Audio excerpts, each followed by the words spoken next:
November 29, 2006. A quiet night in Ridgeland, Mississippi. The streets of the Blackthorn subdivision were still, the kind of neighborhood where families left their doors unlocked, where crime felt like a distant threat. But on this night, in one garage behind one familiar door, a nightmare was waiting to unfold. Inside that house lived 27-year-old Avis Banks. She was 5 months pregnant. A daycare worker known for her kindness, her warmth, and her dreams of starting a family with her fiancé, Keon Pittman. Her life seemed perfect. She was about to become a mother, a wife, and step into a future filled with promise. But as Avis parked her car in the garage that evening, she had no idea that death was waiting for her. Moments later, gunshots echoed through the night. A scream that would never reach the ears of neighbors. Avis was shot in the leg, the buttock, and the head. But the killer wasn't finished. She was stabbed brutally in the face and neck. And on that garage floor, Avis Banks and her unborn child's lives ended before they truly began. But the most disturbing part? Her killer wasn't some stranger lurking in the shadows. The truth would reveal a twisted triangle of love, betrayal, and obsession that shocked the entire community. And the person behind the trigger was closer than anyone could have imagined. This is the story of Avis Banks, the teacher, the lover, and the rival who turned passion into murder. A case where the facade of normalcy crumbled to reveal darkness hiding in plain sight. A story that forces us to ask, how well do we really know the people around us? Before we unravel this haunting story, take a moment. Subscribe to Unraveling Crimes right now. Because if you think this case is chilling, know this. Every day crimes like this are happening behind closed doors. Stories of love turned deadly, of trust betrayed, of lives destroyed in an instant. If you don't subscribe, you might miss the warning signs. The lessons that come from true stories like Avis's. Don't look away. Don't skip. Hit that button. Because evil doesn't wait, and neither should you. Now, let's go back to the beginning. To the life of Avis Banks.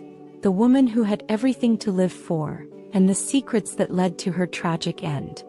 Before the tragedy, before the headlines, there was simply Avis. Born in 1979, she grew up in Vicksburg, Mississippi, a small town where family and community were at the heart of everything. Friends remember her as quiet but kind, the kind of person who smiled easily, who made people feel welcome just by being in the room. By her late 20s, Avis had built a life that many admired. She worked at a daycare, an environment that fit her nurturing spirit. She loved children and she couldn't wait to have one of her own. Co-workers described her as reliable, warm, and deeply caring. She was the type of woman you trusted with your children, the type of woman who dreamed of having a family filled with laughter and love. That dream seemed within reach. Avis was engaged to a man she believed was her partner for life. Keon Pittman, a charismatic middle school teacher in the nearby city of Jackson. Together they moved into a home in Ridgeland's Blackthorn subdivision, a quiet, middle-class neighborhood. It was the kind of place where young couples built futures. Where everything from the manicured lawns to the neat driveways told a story of stability and promise. For Avis, life was unfolding beautifully. She was 27, in love, and 5 months pregnant with her first child. A baby girl she already adored. Friends said she glowed with excitement, spending hours talking about names, decorating the nursery in her mind, and imagining the sound of tiny footsteps running through the house. This was her dream, a family, a home, a future. But dreams can sometimes hide the darkest of secrets. Behind the smiles, behind the preparations for motherhood, something else was brewing. Something Avis could not see. Because while she prepared for a wedding and a baby, someone else was preparing for something far more sinister. The story of Avis Banks is not just about the life she lived. It's about the life stolen from her in the most brutal way. And to understand the tragedy, we must also understand the man she loved. Keon Pittman. To the outside world, Avis Banks had found the perfect partner.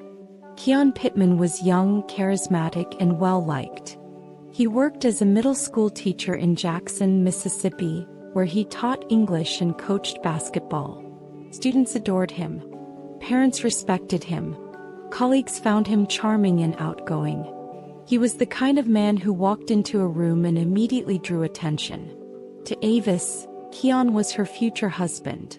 The man she would raise a child with, the man she would share a lifetime of memories with. Together they looked like the picture of happiness. A soon-to-be family starting out in a comfortable home, building the kind of stability many dream of. To neighbors, they were simply another young couple on the rise. But beneath the polished surface, not everything was as perfect as it seemed. Keon had a reputation, a magnetic personality that often drew more attention than it should. He was social, always surrounded by friends, admired for his confidence. But some who knew him whispered about a weakness: temptation. Unbeknownst to Avis, her fiancé had been keeping secrets. While she planned a wedding and prepared to welcome their child, Keon was living a double life. He was entangled in an affair with another woman, someone from his very own workplace. Her name was Carla Hughes. Like Keon, she was a teacher. Like Avis, she was intelligent, ambitious, and had dreams of her own.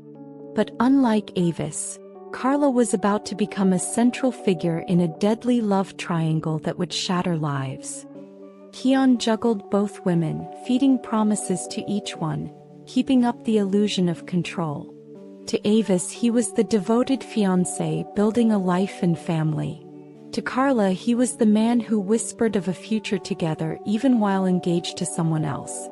He wanted it all, and for a while he had it all. But secrets have a way of surfacing. Lies eventually collide. And the world Keon created, his charm, his promises, his betrayals, would soon spiral into a tragedy no one could have imagined. Because the night Avis Banks walked into her garage, she wasn't just walking into her home. She was stepping into the crossfire of Keon Pittman's hidden life. It was Wednesday, November 29, 2006. A night that began like any other in Ridgeland, Mississippi. The neighborhood of Blackthorn was quiet, its manicured lawns and trimmed hedges lit only by porch lights and the occasional passing car. Inside her home, Avis Banks was settling into her evening routine. She was 5 months pregnant, glowing with anticipation, her thoughts no doubt drifting to the baby she would soon welcome into the world. Her fiancé, Keon Pittman, left the house that evening. He told her he had basketball practice at the middle school where he worked. To Avis, there was nothing unusual about it. He often stayed late for games or practice. She stayed home waiting for him, her growing child a constant reminder of the future they were about to share. But what Avis didn't know was that someone else was waiting too. Someone who had been watching, planning, calculating. A figure moved toward the house as the night grew darker. The back door was forced open, kicked in with precision. This was no robbery. This was no random act of violence. This was personal.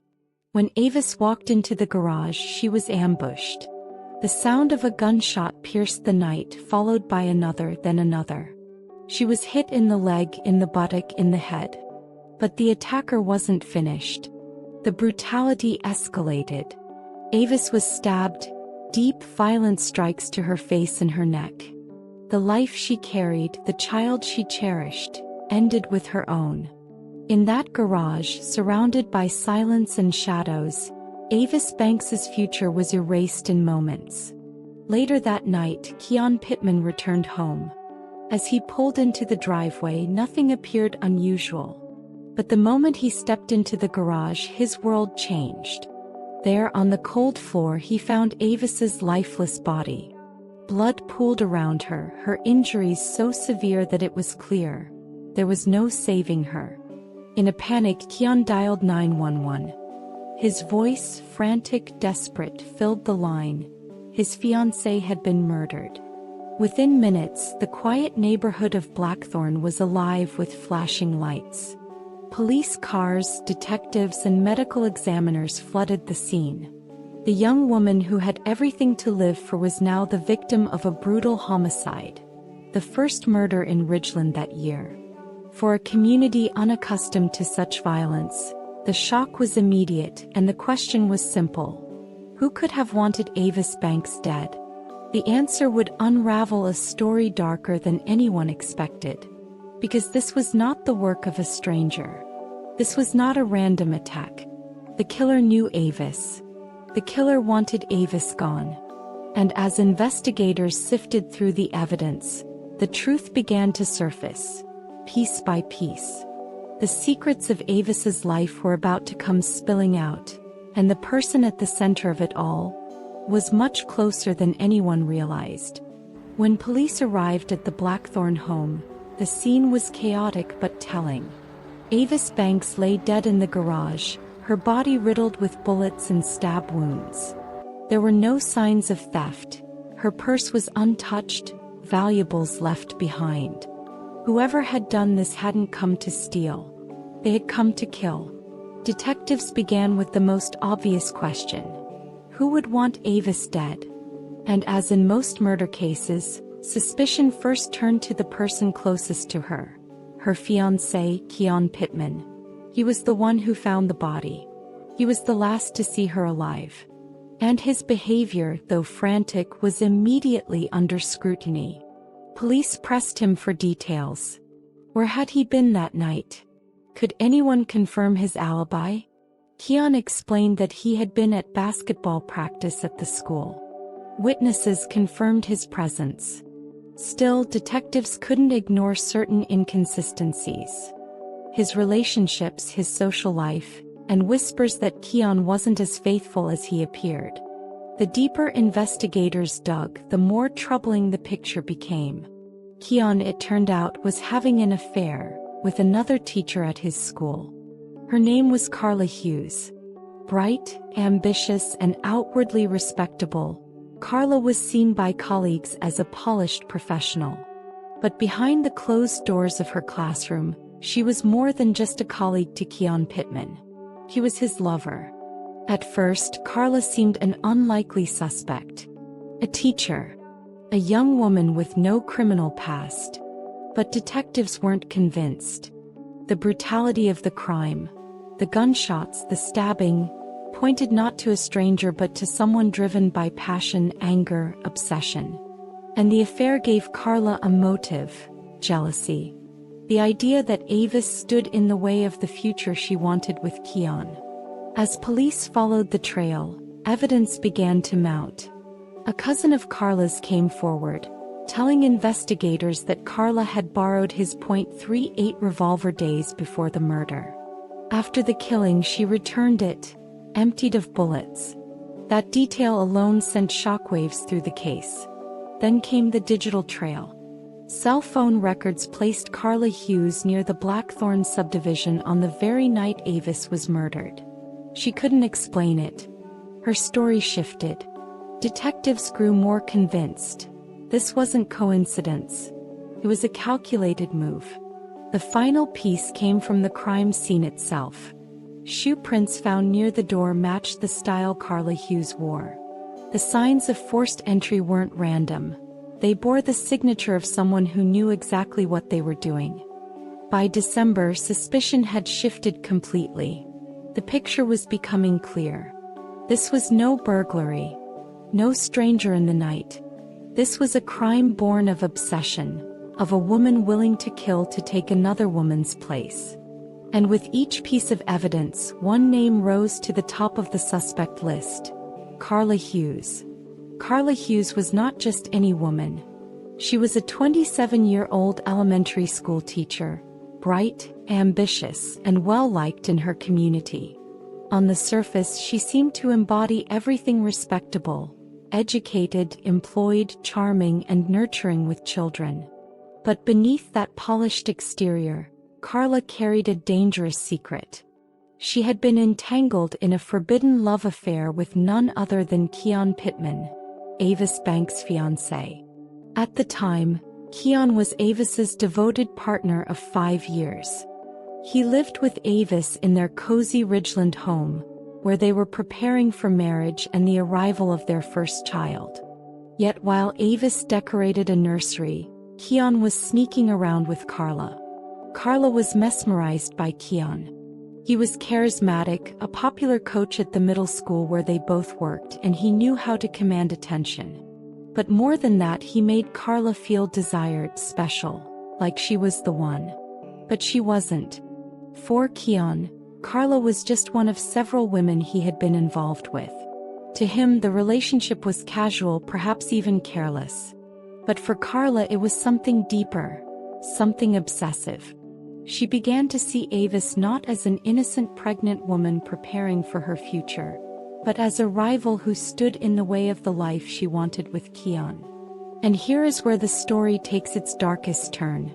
Carla confided in a cousin, a man named Patrick Nash. According to testimony later revealed in court, Carla told Patrick she wanted Avis out of the picture. She painted Avis as the obstacle blocking her happiness.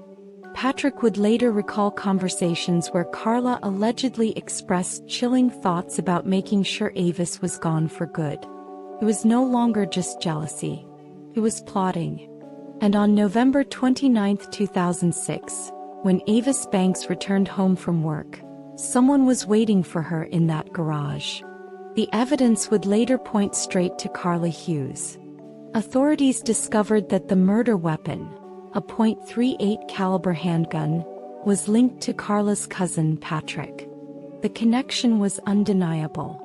They learned that Carla had access to knives consistent with the stabbing wounds Avis suffered. Most damning of all, Patrick testified that Carla had borrowed his gun, and he feared she had carried out the unthinkable. The picture became clear. Avis Banks had been ambushed in her own home, and the woman who orchestrated it was her fiancé's secret lover. The shocking truth left the community reeling. A pregnant woman's life ended in cold blood, and the hands that once taught innocent children in a classroom were now stained with betrayal and murder. Carla Hughes, the woman no one would have suspected, was revealed to be the other woman, and the killer. But the story doesn't end here. Because in the aftermath of the murder, as investigators unraveled Carla's secrets, the court would expose a tangled web of lies, obsession, and betrayal. And in the end, the jury would decide her fate. The brutal murder of Avis Banks shocked Ridgeland. But for investigators, the scene held whispers of the truth. If only they could piece them together. The first thing they noticed was how the crime seemed both intimate and calculated. Avis had been ambushed inside her own garage. The shots were fired at close range. And the stab wounds? They told investigators this wasn't a random act of violence. This was personal. Detectives combed through her life, her relationships, her work, her family. Avis had no enemies, no shady dealings. Everyone described her as sweet, calm, and kind-hearted. So who could want her dead? As they dug deeper, suspicion turned quickly to those closest to her. They questioned Keon Pittman, her fiancé, the man who had discovered her body. He admitted something that complicated things. He wasn't just grieving his fiancée. He was also hiding a secret affair. That affair was with a coworker, a teacher. Her name was Carla Hughes. Investigators now had their first real lead. Carla, the other woman, had a possible motive: jealousy. Keon had promised her attention, but at the end of the day, Avis was the one carrying his child. Avis was the one he planned to marry. Could jealousy have boiled into murder? When detectives looked into Carla, cracks began to show. Witnesses described her as charming, educated, a respected teacher. But beneath that polished exterior was a woman obsessed with Keon Pittman. Friends told investigators Carla wanted more than just an affair. She wanted Keon all to herself. And then came the breakthrough. Ballistics revealed the gun used to kill Avis was a .38 caliber revolver. Investigators traced that weapon back to Carla Hughes's own cousin. He later admitted she had borrowed it from him, just days before Avis's murder. But it didn't end there. A knife was also missing from Carla's kitchen set, eerily similar to the one believed to have inflicted Avis's stab wounds. The net was tightening. Detectives confronted Carla. They asked her about the night of the murder. Her story wavered. She grew defensive, evasive. She claimed she had nothing to do with Avis's death, but the evidence was mounting against her. Her phone records placed her near Keon Pittman's home the night Avis was killed. Witnesses later testified that Carla had confided in them about her obsession with Keon. One chilling detail stood out. She had once spoken about wanting Avis out of the picture. This was no longer speculation. This was a case of motive, means, and opportunity.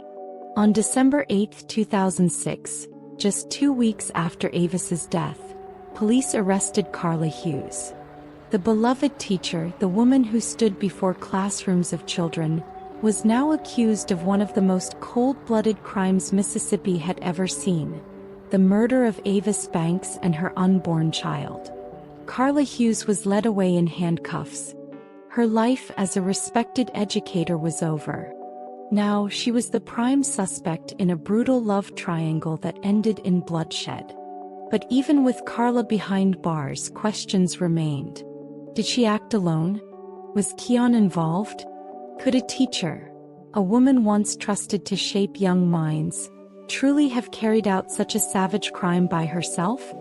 The courtroom would soon reveal answers. But the truth would be far darker and far more twisted than anyone imagined. The trial of Carla Hughes began in October 2009, nearly 3 years after the murder of Avis Banks. The courtroom was tense. Friends and family of Avis filled the seats, waiting for answers, waiting for justice. On one side of the courtroom sat Avis's family, still mourning the loss of their daughter and her unborn child. On the other side, Carla Hughes, the once respected schoolteacher now branded the other woman, accused of orchestrating one of the most shocking murders Mississippi had ever seen. The prosecution wasted no time in laying out their case. Their theory was chilling. Carla Hughes, driven by jealousy and obsession, had executed Avis so that she could have Keon Pittman all to herself. The evidence, they argued, was damning. First, there was the purchase of ammunition. Records showed that Carla had accompanied a relative to buy the same caliber bullets that matched the murder weapon. Second, investigators revealed Carla's DNA on gloves found near the crime scene. Third, cell phone records placed Carla in Clinton around the time of Avis's murder, even though she claimed she was at home. Piece by piece, the state painted Carla Hughes not as a victim of circumstance, but as a woman who coldly plotted and executed another woman in her own home. But the defense told a very different story. They claimed Carla Hughes was being framed, that the true mastermind was Keon Pittman. Carla's attorneys argued that Pittman had every reason to want Avis out of the picture. He was a man juggling a double life, caught between his pregnant fiancée and his affair with Carla. They suggested that Pittman manipulated Carla, using her, pushing her into a situation she never intended to be part of. The defense insisted Carla didn't kill Avis. Keon Pittman did. And so the courtroom became a battleground of conflicting narratives. Witnesses were called. Friends testified about Carla and Keon's relationship. The flirtations, the whispered secrets, the stolen moments. Prosecutors painted Carla as infatuated and desperate. The defense countered, saying she was manipulated and blinded by Pittman's charm. Then came the forensic evidence. Experts testified about the gloves, the DNA, the ammunition. Each revelation tightened the noose around Carla's story. And yet, every time Pittman's name came up, the air in the courtroom shifted. Could it be possible that the man who broke two women's hearts also held the darkest secret of all? Day after day the trial dragged on. The jury sat stone-faced, taking in every detail. The public leaned in, captivated by the idea of a love triangle turned deadly. Was Carla Hughes truly a calculating killer? Or was she a pawn in a far more sinister game orchestrated by Keon Pittman? In the end, it all came down to closing arguments. The prosecution delivered a sharp, unrelenting message. Carla Hughes planned this. She armed herself, she entered Avis's home, and she pulled the trigger and plunged the knife. The defense, however, begged the jury to see Carla as a woman consumed by love and deceived by a man who wanted everything without consequence. When the jury left to deliberate, the courtroom held its breath. Hours passed. Then, the jury returned. Their verdict would seal the fate of Carla Hughes and determine whether Avis Banks would finally receive justice. The courtroom had been silent for weeks, holding its breath as testimony after testimony unfolded. Family members, friends, co-workers, each piece stitched together a tapestry of betrayal, desire, and death. Now it all came down to this moment. It was October 2009, nearly 3 years after Avis Banks was brutally murdered in her own home. The fate of Carla Hughes lay in the hands of 12 jurors. As the jury foreperson stood, the air grew thick. Keon Pittman, Avis's fiancé, sat in the front row, shoulders stiff, jaw clenched. Behind him, Avis's family held each other's hands, silently praying for justice. On the other side sat Carla Hughes, once a respected teacher, now branded in headlines as the killer mistress. The judge asked the question. The words echoed like thunder. "Judge, have you reached a verdict?" The foreperson nodded. A folded slip of paper was handed over. The judge read it aloud. "Guilty. Guilty of capital murder." Gasps filled the room. Avis's mother broke into quiet tears, her hands covering her face. Roderick stared blankly forward, expression unreadable. Carla Hughes sat motionless, her life collapsing in real time. Her dreams of romance, her career, her future, all dissolved into a single word: guilty. The jury's decision carried weight. Carla Hughes was not just guilty of murder. She was guilty of capital murder. That meant her punishment was life in prison without the possibility of parole. As the sentence was read, Carla shook her head in disbelief, whispering under her breath. Some claimed she muttered, "I didn't do this." But the evidence, her gun, her knife, her obsession, told a different story. For the Banks family there was a moment of relief. Justice had been served.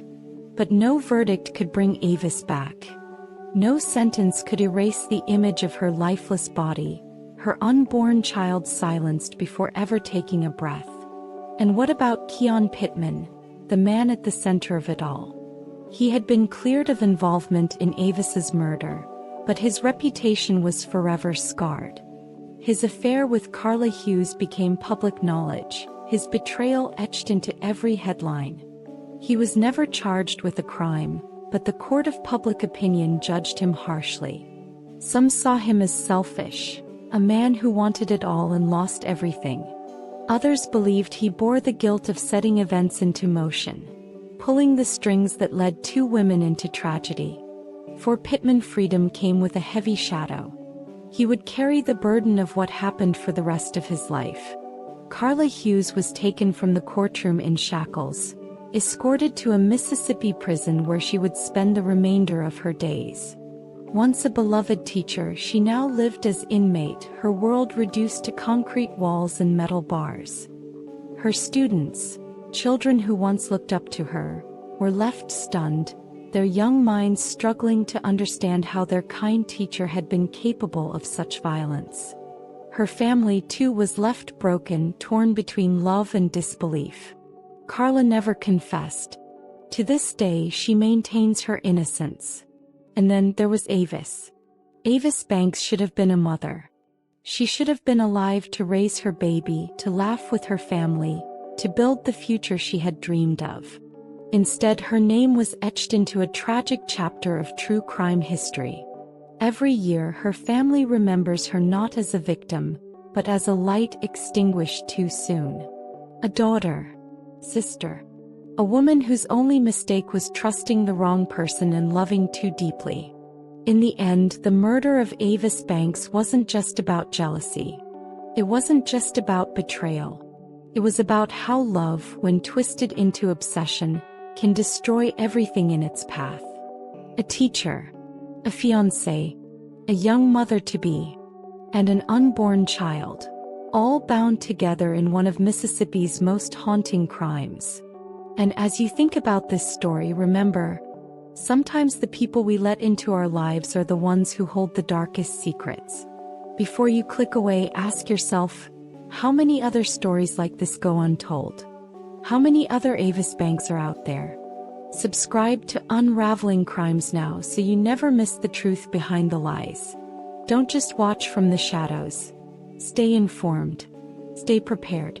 Stay aware. Because the next story we tell could happen in your town.